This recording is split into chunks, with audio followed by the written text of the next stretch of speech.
All right. Um, I'll tell you this movie that has been wrote hasn't been released. It's just this story that some people with talent has, and I believe that it should be published. But long ago in this mafia, there was a son named James. Now James' father was dying. His father was known as the Godfather. He was very serious and he was very feared. Everyone was afraid of him. So he looked to James and said, James, on his sick bed, he was on his dying bed, and these was his final word. He needs someone fit, someone, smart, someone intelligent.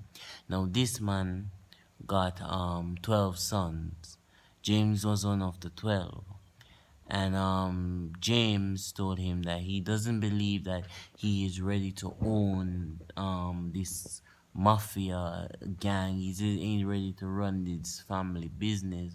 And the father said he's the only one he can trust to bring this business to life and to let people know about it and to make sure the fear exists still and make sure his family is well taken care of.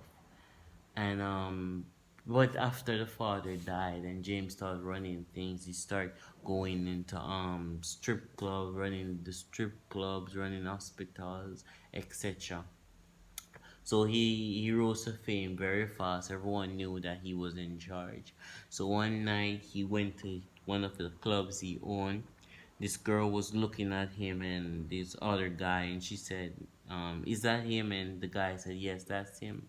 So she take a drink up, in one of those glass cups, and she was walking fast towards him. Now she bunks into him and it messed up his suit, and he said his bodyguard did a quick reaction like his bodyguard was trying to shield her off.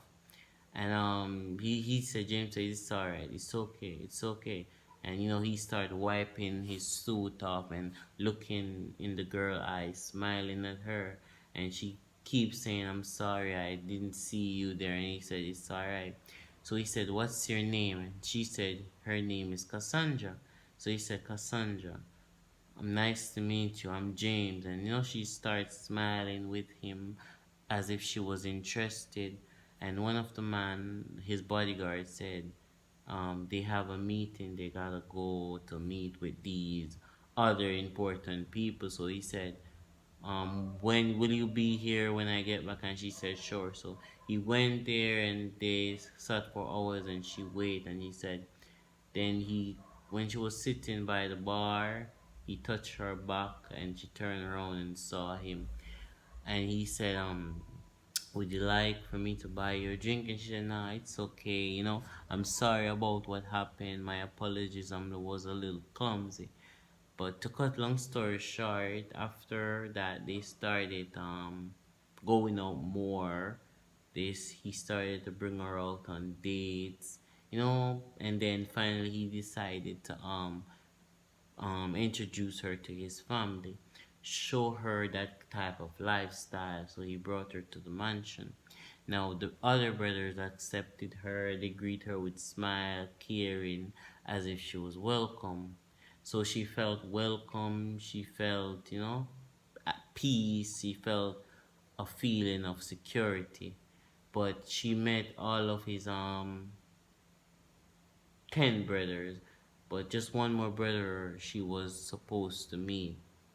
So while she was in the living room, this other guy comes in. He had a puff belly, not too big but medium size, in his suit, Caucasian, as in he was a Russian. So he stepped and said, um, "So James, who is this?" And she turned around when she heard the voice because he talked with this, with this authority. He was like an authority figure. And she looked around and James said, "Oh, Cassandra, this is Cassandra and this is Sanister." Sanister looked at her from head to toe and looked at her, he just looked at her and then he smiled and said, "So I see you're part of the family." You finally find love.